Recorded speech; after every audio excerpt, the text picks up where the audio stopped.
Hi hello ಎಲ್ಲರಿಗೂ ನಮಸ್ಕಾರ. ಶಾಂತಿ cooking and health ಟಿಪ್ಸ್ಗೆ ಸ್ವಾಗತ. ನಾನಿವತ್ತು ನಮ್ಮ ಕರಾವಳಿ ಕಡೆಯ ಸ್ಪೆಷಲ್ ಶಟ್ಲಿ ಸಾಂಬಾರು ಅಂದರೆ ಸಿಗಡಿ ಸಾಂಬಾರನ್ನು ಮಾಡ್ತಾಯಿದ್ದೀನಿ. ಬನ್ನಿ ಹಾಗಿದ್ರೆ ಇದನ್ನ ಹೇಗೆ ಮಾಡೋದು ಅಂತ ನೋಡೋಣ. ಅದಕ್ಕಿಂತ ಮೊದಲು ಯಾರೆಲ್ಲ ನಮ್ಮ ಚಾನಲ್ನ ನೋಡ್ತಾ ಇದ್ದೀರಾ ಪ್ಲೀಸ್ ಲೈಕ್ ಆ್ಯಂಡ್ ಸಬ್ಸ್ಕ್ರೈಬ್ ಮಾಡಿ ಆ್ಯಂಡ್ ಸಪೋರ್ಟ್ ಮಾಡಿ. ಮೊದಲಿಗೆ ನಾನಿಲ್ಲಿ ಶಟ್ಲಿಯ ಸಿಪ್ಪೆ ಎಲ್ಲ ತೆಗೆದು ಅದನ್ನು ಕಟ್ ಮಾಡಿ ಚೆನ್ನಾಗಿ ತೊಳೆದಿಟ್ಕೊಂಡಿದ್ದೀನಿ.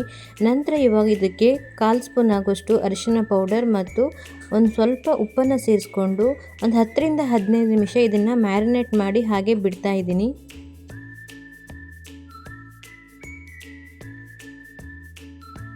ಶಟ್ಲಿ ಎಲ್ಲ ಮ್ಯಾರಿನೇಟ್ ಆಗುವಷ್ಟರಲ್ಲಿ ಈ ಕಡೆ ಒಂದು ಮಸಾಲೆಗೆ ರೆಡಿ ಮಾಡ್ಕೊಳ್ತಾ ಇದ್ದೀನಿ. ಮಸಾಲೆಗೆ ನಾನಿಲ್ಲಿ ಒಂದು 10 ಒಣಮೆಣಸಿನಕಾಯಿಯನ್ನು ಒಂದು ಕಡಾಯಿಗೆ ಸೇರಿಸ್ಕೊಂಡಿದ್ದೀನಿ. ಅದನ್ನು ಒಂದು 2 ರಿಂದ 3 ನಿಮಿಷ ಡ್ರೈ ಆಗಿ ಹಾಗೆ ಫ್ರೈ ಮಾಡ್ಕೊಳ್ತಾ ಇದ್ದೀನಿ. ಎಣ್ಣೆಯನ್ನು ಸೇರಿಸ್ಕೊಳ್ಳದೆ ಹಾಗೆಯೇ ಫ್ರೈ ಮಾಡ್ಕೊಳ್ಬೇಕು.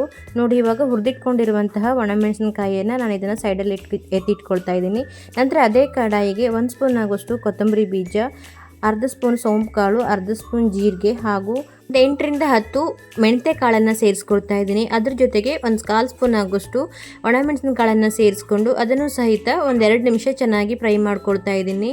ಈ ಶಟ್ಲಿ ಸಾಂಬಾರು ಮಸಾಲೆಗೆ ಮಸಾಲೆ ಪದಾರ್ಥಗಳನ್ನು ಎಣ್ಣೆಯನ್ನು ಸೇರಿಸ್ಕೊಳ್ಳದೆ ಹಾಗೆ ಡ್ರೈ ಆಗಿ ಫ್ರೈ ಮಾಡ್ಕೊಳ್ಳೋದ್ರಿಂದ ಬೇರೆ ಥರನೇ ಟೇಸ್ಟ್ ಕೊಡುತ್ತೆ. ಸಾಂಬಾರು ಟೇಸ್ಟ್ ಅಂತೂ ತುಂಬಾ ಚೆನ್ನಾಗಿರುತ್ತೆ. ನೋಡಿ, ಇವಾಗ ಒಂದು 2 ನಿಮಿಷ ಇದನ್ನು ಫ್ರೈ ಮಾಡ್ಕೊಳ್ತಾ ಇದ್ದೀನಿ. ನಂತರ ಇದನ್ನು ತಣ್ಣಗಾಗಕ್ಕೆ ಬಿಡ್ತಾ ಇದ್ದೀನಿ. ಹಾಗೆ ಈ ಕಡೆ ಒಂದು ಮಿಕ್ಸಿ ಜಾರಿಗೆ 1 ಕಪ್ ಆಗುವಷ್ಟು ತೆಂಗಿನಕಾಯಿ ತುರಿಯನ್ನು ಸೇರಿಸ್ಕೊಳ್ತಾ ಇದ್ದೀನಿ. ಹಾಗೆ ಅದ್ರ ಜೊತೆಗೇ ಹುರಿದಿಟ್ಕೊಂಡಿರುವಂತಹ ಮಸಾಲೆ ಸಾಮಾನು ಮತ್ತು ಒಣಮೆಣಸನ್ನು ಸೇರಿಸ್ಕೊಂಡು ಒಂದು ಅರ್ಧ ಈರುಳ್ಳಿನ ಕಟ್ ಮಾಡಿಕೊಂಡು ಸೇರಿಸ್ಕೊಂಡಿದ್ದೀನಿ. ಹಾಗೆ ಒಂದು ಅರ್ಧ ಗಡ್ಡೆ ಬೆಳ್ಳುಳ್ಳಿ ಎಷ್ಟನ್ನು ಸೇರಿಸ್ಕೊಂಡು 1/4 ಸ್ಪೂನ್ ಆಗುವಷ್ಟು ಅರಿಶಿನ ಪೌಡರ್ ಹಾಗೆ ಒಂದು ಸಣ್ಣ ಹುಣಸೆ ಹಣ್ಣನ್ನು ಸೇರಿಸ್ಕೊಳ್ತಾ ಇದ್ದೀನಿ. ಜೊತೆಗೆ ಕೊನೆಯಲ್ಲಿ ಒಂದು ಸ್ವಲ್ಪ ಕೊತ್ತಂಬರಿ ಸೊಪ್ಪನ್ನು ಸೇರಿಸ್ಕೊಂಡು ರುಬ್ಬಕ್ಕೆ ಎಷ್ಟು ನೀರು ಬೇಕೋ ಅಷ್ಟು ನೀರನ್ನು ಸೇರಿಸ್ಕೊಂಡು ಎಷ್ಟು ಸಾಧ್ಯ ಆಗುತ್ತೋ ಅಷ್ಟೇ ನುಣ್ಣಗೆ ಮಸಾಲೆನ ರುಬ್ಕೊಳ್ತಾ ಇದ್ದೀನಿ. ನೋಡಿ, ಇವಾಗ ಮಸಾಲೆಯನ್ನು ರುಬ್ಬಿಟ್ಕೊಂಡಿದ್ದೀನಿ.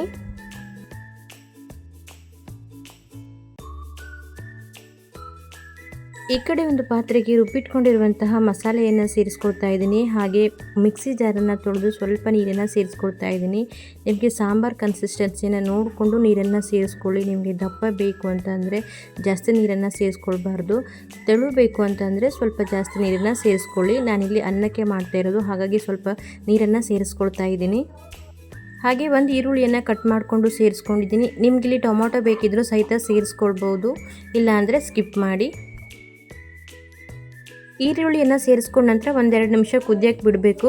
ನೋಡಿ, ಇವಾಗ ಇದು ಸ್ವಲ್ಪ ಕುದಿ ಬರ್ತಾ ಇದೆ. ಇವಾಗ ಇದಕ್ಕೆ ನಾನು ಮೊದಲೇ ಮ್ಯಾರಿನೇಟ್ ಮಾಡಿಟ್ಕೊಂಡಿರುವಂತಹ ಶಟ್ಲಿಯನ್ನು ಸೇರಿಸ್ಕೊಳ್ತಾ ಇದ್ದೀನಿ. ಅದ್ರ ಜೊತೆಗೇ ರುಚಿಗೆ ಬೇಕಾದಷ್ಟು ಉಪ್ಪನ್ನು ಸೇರಿಸ್ಕೊಂಡು ಇದನ್ನ ಇವಾಗ ಚೆನ್ನಾಗಿ ಮಿಕ್ಸ್ ಮಾಡ್ಕೊಳ್ತಾ ಇದ್ದೀನಿ. ಈ ಶಟ್ಲಿ ಸಾಂಬಾರನ್ನು ಅನ್ನಕ್ಕಾಗಲಿ ಚಪಾತಿಗಾಗಲಿ ತಿನ್ನೋಕ್ಕೆ ತುಂಬಾ ಚೆನ್ನಾಗಿರುತ್ತೆ. ನಾವಿದನ್ನು ಅನ್ನದ ಜೊತೆ ತಿನ್ನೋಕ್ಕೆ ಮಾಡ್ತಾ ಇರೋದು.